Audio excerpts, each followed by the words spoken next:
Welcome to the Docs Who Lift podcast, where we distill and simplify the complexities of a healthy lifestyle, exercise, medicine, and weight loss. We're excited to bring you a podcast that's a prescription for clinical practice, scientific recommendations, and just real life. This is the Docs Who Lift podcast. Welcome back to the Docs Who Lift podcast. I'm your host, Dr. Spencer Nadolsky, co-host Dr. Karl Nadolsky Jr., super endocrinologist. Today, we're going to be talking about diabetes. We're going to quickly discuss the different types, discuss the definitions as well of, diabetes, mellitus, insipidus. We could throw those things in there as well. Well, just very quickly, because if you just say, so the issue is, if you ever say diabetes online, there are people in those communities that get upset because you don't differentiate. We should be differentiating because they are not slightly, actually very different etiology, extremely different etiology. So my brother's an endocrinologist. I play one on the internet. So let's get into it. So where does the word diabetes, come from? What in mellitus versus insipidus, all that stuff? If you could just give a differentiator. This historically because of high sugars, and really diabetes means urinating too much, and mellitus means sugar, essentially. So sweetness, right? Isn't it sweetness? Yeah, sweetness. So it comes from, once upon a time, and I haven't talked or about this or heard about this in a while, but off the top of my head, as I recall, the original diagnoses were made by tasting urine, sweetness in the urine. And so, delicious. Too much sugar in your blood overwhelms your kidneys' ability to hold that sugar in, and you pee out your sugar, and that's diabetes mellitus. That's where that came from, even though there are all very many different, like you said, really etiologies, meaning causes of that. And, we could really get into the weeds later on and talk about how, it's really almost more of a symptom or a consequence of different disease pathology, but that's the basics. That's where that comes from. And then you mentioned something called diabetes insipidus, which you probably don't see. I don't think I've ever seen it. You probably refer to endocrinologists. Maybe seen it once. Like me. And that, again, diabetes means excessive urination, but the insipidus part is when the back part of our pituitary isn't working right, and we're losing our anti-diuretic hormone, essentially. So we're just peeing out a lot of water. Yeah. And that's actually so we have to deal with that on a whole nother different basis. Yeah. That's not what we won't be discussing that. We just wanted to throw out some definitions there. So, okay. So the major types that people kind of screw up are the type 1 diabetes mellitus, which most people call is just type 1 diabetes. And then there's type 2 diabetes. And again, like you said, there's probably multiple etiologies within those, I suppose, but and there are other very specific causes of diabetes mellitus. There are some very specific genetic causes. We call those monogenic diabetes that have to do with essentially the pancreas not working right for very specific reasons and causes in that regard. There are patients who have something called cystic fibrosis, and they have issues with their pancreas that include also just other parts of the cells of the pancreas rather than just the insulin secreting cells. People might be familiar with cystic fibrosis as a young person disease of the lungs, but it also causes diabetes. And so, we often see those patients. You can get diabetes from having recurrent or even one bad bout of pancreatitis. So that can, cause you to not have insulin, to not allow your blood sugar to get put in your cells. And so then your sugars go high. There are people who have had surgeries of their pancreas and they don't have a pancreas. So that's a cause. Other conditions, when people have to use steroids, glucocorticoid steroids, they cause insulin resistance and high blood sugars. And so there are steroid-induced diabetes. And also after organ transplants, this can happen. And then there are some severe rare forms of insulin resistance, things called lipodystrophy, where your healthy fat cells don't work anymore. And that can also happen with HIV and treating AIDS. through both the medications and maybe the disease process itself. And then, of course, people are also generally pretty familiar with gestational diabetes, which can have some risk factors, just like what we're going to talk about today. That's type 2 diabetes, but also that has to do with placenta hormones, and it's its own thing. It's its own thing that's diagnosed during pregnancy, not at the beginning or before pregnancy. We would call that pre-gestational diabetes. And we do need to be more aware of that, by the way. We need to be more aware of people who have risk factors for diabetes mellitus in general, and be checking young women of reproductive age for diabetes before, at the beginning of pregnancy, not just trying to diagnose what we call gestational diabetes in the middle of pregnancy. Yeah. But going back to like just type 1 and type 2, what most people refer to, type 1, can you explain it? Yeah. So type 1 basically is an autoimmune disease. And so you get what they call beta cell destruction. So beta cells are the pancreatic cells that make insulin. And insulin is what tells the rest of our body cells, like especially our healthy fat cells and muscle cells, to pull the glucose or sugar from our blood in. And so this leads to an insulin deficiency, and it requires insulin therapy because your pancreas is not working. Now, there's a spectrum of disease severity even in this, where especially if this happens in adulthood, because it used to be thought that, this was only in young, thin children, and that's how people used to think of it differentially. So they used to think of type 1 diabetes as in kids and type 2 in adults, but that's not true. It can happen in anybody. We even find people in their 80s and 90s who develop type 1 diabetes. Oh, jeez. But it actually isn't quite as severe. So that beta cell, that pancreas destruction, is not quite as severe oftentimes in adulthood as it is in youth. You can think of it as, well, they haven't been able to develop their pancreas as well over their lifetime yet. And so their pancreas still often works a little bit better or a little bit longer in adulthood. And then everyone is a little bit different with different genetics and different backgrounds and stuff like that. So that's the type 1 diabetes. And it's associated with other autoimmune disease, like Hashimoto's, autoimmune thyroid disease, or the opposite of that, the Graves' disease, celiac disease, adrenal insufficiency. These are more rare autoimmune diseases, like adrenal insufficiency and some others. But, Hashimoto's is pretty common. In fact, you have Hashimoto's. And thus you have a little bit of an increased risk of type 1 diabetes, more than the general population. If I start pissing out a lot, go check my sugar. Yeah.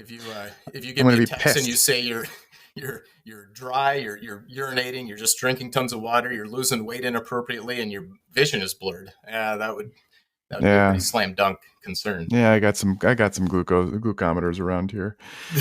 Okay, so I guess, and you also the deficiency of insulin is also important for signaling the liver not to spit out a bunch of glucose as well. I guess it's just another thing there. Okay, so type 2 diabetes, what it's traditionally thought of as. Yeah, so type 2 diabetes is a much more what we call heterogeneous, meaning there's a lot more to it. And it's not just like a kind of a single thing. Yeah. And I like to refer to it as really, it's a disease of obesity. The true definition of obesity, as we talked about, a disease of abnormally excess or abnormally distributed adipose tissue that has a lot of different dysfunctions throughout the body. Ultimately, it does have a kind of common denominator with, say, type 1 diabetes, is that the pancreas ultimately can't keep up with it. But, everyone has a sort of individual threshold for how much their healthy fat cells can start storing or can store energy, right? And so different people at different levels of excess adiposity or obesity suddenly become insulin resistant because their healthy fat cells, I tell patients, they kind of say, all right, you know what, I've had enough, that's it. And so, talking about the complexity of obesity pathophysiology, go back to one of our earlier podcasts, but it's hard in itself. And so then different individuals with different genetic backgrounds, different levels of fitness, their healthy fat cells have different thresholds at which they say, all right, that's enough is enough. We're not going to expand anymore. So that's a term you might hear about called expandability. And then all that energy that's excess One, there's already insulin resistance going on in the healthy fat cells, right? Our peripheral subcutaneous fat cells. And then we start storing the adipose, uh, well, not tissue, but like triglycerides, fat cells Ectopic, or yeah, fat ectopically. in our muscles, and that's called ectopic, or in our liver, in our abdominal area. So that's why we talk about abdominal obesity as a risk for diabetes and cardiometabolic disease, and also in our pancreas, which starts to work against us. So now we have all this insulin resistance from our healthy fat cells, our muscles, and our liver, and then our pancreas can't quite keep up with it. We actually have high insulin levels from the insulin resistance. The pancreas is trying to keep up, but then it starts to fail. And that's when sugars start to go up. And there's actually, we talk a lot about trying to measure and diagnose insulin resistance, which is not quite, we do it sometimes, but it's not quite ready for prime time because it doesn't really change what we're going to do. But then pre-diabetes, and we'll talk about diagnosis. But it's in these levels before there's like a really, really high risk of the complications of high sugars in our blood that we call pre-diabetes. And then once that the beta cells just really can't keep up, then our sugar levels go into a range where we diagnose type 2 diabetes. And the dysfunctions throughout the body. I mean, it's not just our healthy adipose tissue that's dysfunctional, but like I said, that like you noted, the ectopic fat in our muscle cells, our liver. There's even changes in our brain that are similar to, say, just the disease of obesity, where we have increased appetite. There's a reduced dopamine surge in the, like in the morning. There's increased what we call sympathetic tone. There are other parts of the pancreas that aren't working well. So there's alpha cell defects, and we have increased glucagon, which is the opposite of insulin. It's causing sugar to go up. And our kidneys aren't doing their job anymore. Like they're supposed to, there's an increased glucose reabsorption instead of just letting it out. This gets into some of the treatments we have and all sorts of stuff. So the gut, gut microbiome and all these things. So what's the, yeah. So the bottom line is, can you develop type 2, not type 1, type 2 diabetes without excess adipose tissue? And by excess, I mean, kind of in the definition of too much, right, which could be a threshold lower or higher for some individuals. Because people say, but thin people get type 2 diabetes. So it's not just the fat. And you've written actually talking about fatty liver disease recently, but you've written some editorials about how it's still the adipose. Right. So for most people, for sure, it's still a disease of adiposity. It's still the disease of obesity. Even if you're thin, let's say you don't have a lot of muscle, you have what would be considered kind of a low BMI, but you have some genetic predisposition. And there are large ethnic groups, for example, South Asian ethnic groups who at lower BMIs store more of that excess adiposity in their abdominal areas, their ectopic fat, their liver, their pancreas, and their healthy fat cells don't work as well. So at lower BMIs, they're at a high risk of diabetes. And so by far, for most people, it is a disease of obesity, even though it may not be a high BMI per se. And then we could go all the way to the other extreme. I mentioned something called lipodystrophy, and there are all sorts of these. These are pretty rare diseases, but these are diseases where our healthy subcutaneous fat cells don't work, either from genetics or some other illnesses that happen, and it can be all of them or just parts of our body, and they can drive very severe insulin resistance and really high sugars, high triglycerides, all these other things. And you wouldn't say that those people have obesity per se. It's a very specific disease process, but it kind of is still an adiposity-based disease because it's their healthy fat cells that really just don't work for different reasons, not because they met a certain threshold or anything of excess adiposity. So, and then, there are a lot of people, like I mentioned, the monogenic diabetes. There are probably a lot of people who have some of these types of diabetes, but they also have, maybe a little bit of type 2 diabetes physiology. And sometimes it's hard to differentiate them, especially for the general, medical professionals and general patients. But, we try to think about those things.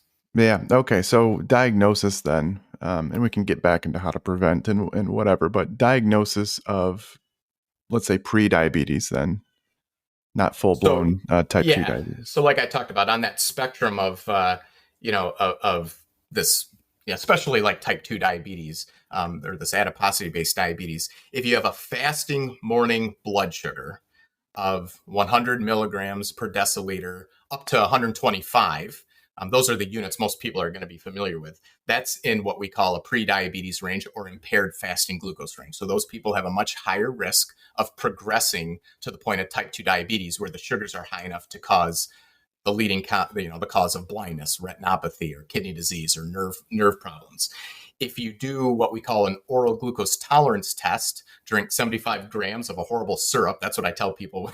I'm like, sorry, I really want you to do this 2-hour test. You're going to go get your blood drawn and you're going to drink this horrible syrup. I've never done it, but everyone tells me it's horrible. So I trust what my patients say.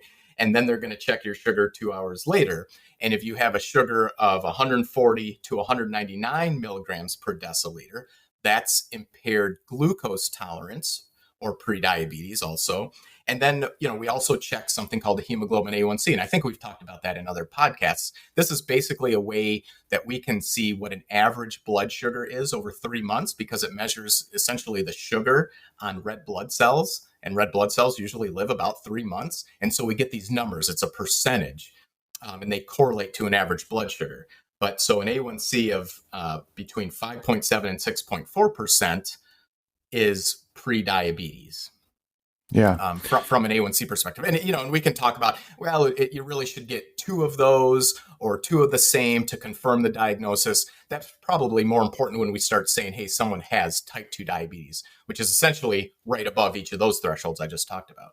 Yeah, everybody's doing the CGMs now, and we have our podcast on the CGM. But it's funny, in high school, I did the glucola test, got the special stuff, and got a glucometer, and just wanted to see what happened. I felt like I was going to pass out because I was fasting. I'm not used to fasting, especially in high school, and I was trying to gain as much weight as possible. And I remember doing that test. It was not enjoyable. No.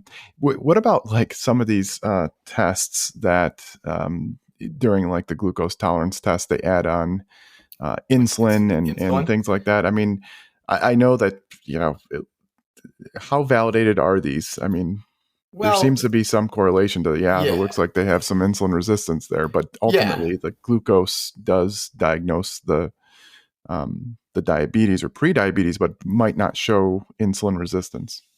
Right. So, these are ways we can, dig a little bit deeper. They're really, they're relatively well validated to show that someone has insulin resistance and they're on that spectrum of potential risk of disease.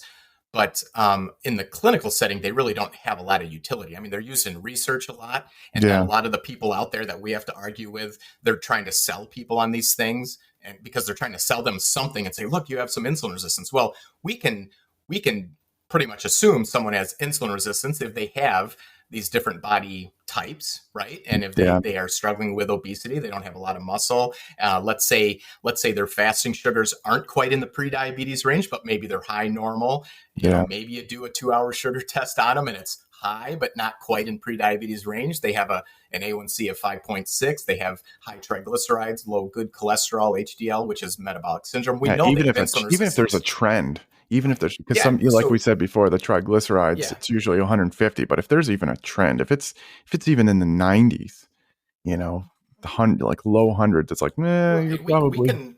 We can make some pretty good assumptions, and in that case, it's not going to change how you and I treat somebody or try to encourage them. Now, some people would argue, well, that it helps encourage the patients know that, hey, they're on this realm. Yeah, it might. But there's also the issue with, well, what are the statistics? What's the actual risk of progressing to type 2 diabetes? Right. So even people with pre-diabetes, they don't all go on to type 2 diabetes. There's a lot of debate around there because we're over testing and then maybe we're over prescribing metformin and things. Obviously, we want people to lift weights, be very active and be lean and mean, but if you're looking for the insulin resistance, like, and really digging deep, and it's not necessarily these people are going to be at any harm later. I mean, they're probably at an increased risk of cardiovascular disease, but will it change your management? Exactly. Will it change your management? Exactly right. And in fact, especially as we get older, we tend to start having a little bit higher sugars anyways. And so there's debate even in elderly if we should even make a big deal about prediabetes at all, because they've made it that long with a little bit of this abnormal, what we'll call like dysglycemia, but they haven't progressed to type 2 diabetes thresholds yet.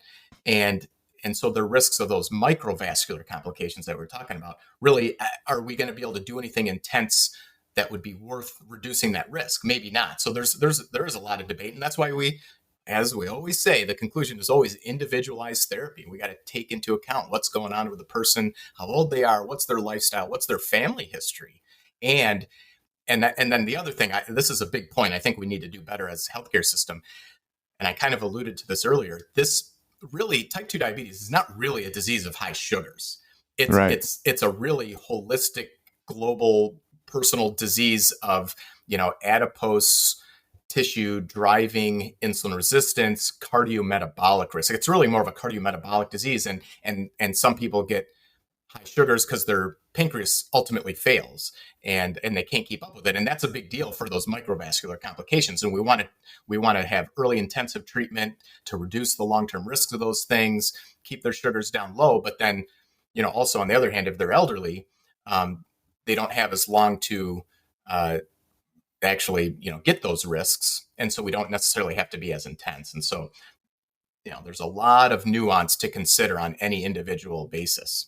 So then diagnosis of straight up type 2 diabetes, Yep. You said the threshold's higher, but just throw them out there for people listening. So a fasting blood glucose of 126 milligrams per deciliter or higher. Usually you want that 2, isn't the definition still 2? You want to get 2 That's of what those? I mean. Yeah. So technically you want to have a confirmation or you have one of the other ones. Yeah. So if you do get a glucose tolerance test, you'll have a fasting that could be that high. And then you'll have a 2-hour post glucose of 200 milligrams per deciliter or higher, or maybe you have an A1C of 6.5% or higher. I mean, any 2 of those or 2 different confirmations of those could give us a diagnosis for a patient. And to be honest, as you and I both know and tell people, it may or may not actually change how we want to treat the person. But it does give us an indication of their risk and these complications, and oftentimes it ends up being an insurance issue. Yeah, that's the real issue, insurance. Because for us, we're going to push it lifestyle aggressively, regardless. If they're below the threshold, we're throwing lifestyle hard. If they're above the threshold, we're throwing lifestyle hard. That's the big false dichotomy on Twitter right now. They're keto zealots, really, what they are. These people are basically like, these big pharma doctors, they don't care about lifestyle. It's like, no, we care about both, and we're extremely aggressive about lifestyle if we can get people to do it. But, people have tried and failed, and some people, maybe they just don't want to do it. I don't know. That's not a reason not to treat these people. So I'd say it probably is a big insurance thing, because if somebody's teetering at 124, I mean, they got it. You know what I mean? Right. And really, a lot of the medications we use for type 2 diabetes, we may want to use to help them lose the weight and prevent type 2 diabetes, because that will ultimately help prevent those complications we're talking about. And you mentioned keto, and you mentioned CGMs and why keto people think everyone needs to have CGMs, even people without diabetes or prediabetes and stuff like that. And so they think that eating 0 carbs and having relatively then quote unquote normal sugars all the time, it solves their problem. But, again, this goes back to type 2 diabetes. We really shouldn't consider it a completely glucose-centric disease of just elevated sugars. It's more than that. If you have obesity and you have type 2 diabetes and you make your sugars look like they're in remission because you're completely keto and you don't eat any carbs that make your sugar go up, you still have the other parts of the disease. You still have the increased cardiometabolic risks. Unless they lost the weight with it. Well, right. Well, but the problem is, as we know, that doesn't really ultimately always solve the weight problem, and people regain the weight. No, right. Right. So, exactly right. Yeah. So if the keto really helps you lose all the weight, and you really do improve all your lipids, your blood pressure, your sugars, and everything like that, then that is great. But hypothetically though, then it could help with microvascular complications. Oh, Yeah. absolutely. Yeah, sure. So it's not a bad thing. No, not at all. It's We just don't have specific data for that it'd be intervention. nice to have that. We have exceedingly strong data that glucose improvement, especially early on for the long run, dramatically reduces these microvascular complications like Right. retinopathy or blindness, kidney disease, nerve disease. So yes, any dietary modification, and that's why carb reduction. We make fun of keto a lot, but cutting down carbs when you actually have type 2 diabetes or even type 1 diabetes, mind you, where there's to some degree some better evidence there. That is a good thing. So we do often help people cut their carbs when they have type 2 diabetes. It just isn't the only way to treat the obesity per se, and we got to do it in a good way, because there potentially can be other adverse effects, like if they have skyrocketing bad cholesterol lipoproteins from different types of saturated fat and whatever. So anyways, that's just something to think about. But yes, treating the obesity is the primary target for type 2 diabetes. For pre-diabetes, type 2 diabetes, that is the primary target. And that's just been reaffirmed in some of the most recognized global guidelines. The European Association for the Study of Diabetes and ADA consensus statement just reaffirmed that. They make weight loss, treatment of obesity a primary co-target. And then the American Association of Clinical Endocrinology, just that I'm pretty heavily involved with, just published their diabetes update. And of course, ACE has always been pretty proactive and progressive in treating obesity as the underlying driving cause of type 2 diabetes. So, So adipose-centric as opposed to glucose-centric. Yeah. Although getting your glucose down is probably a good idea. It's very important. Yes, I don't want to dismiss that at all. That is extremely important, and we have some of the best long-term data for all types of type 1 and type 2 diabetes, especially for the long-term benefits of glycemic control, especially early on in the diagnosis, especially if you're younger than if it's diagnosed later, because you don't have as long to develop those problems. Yeah.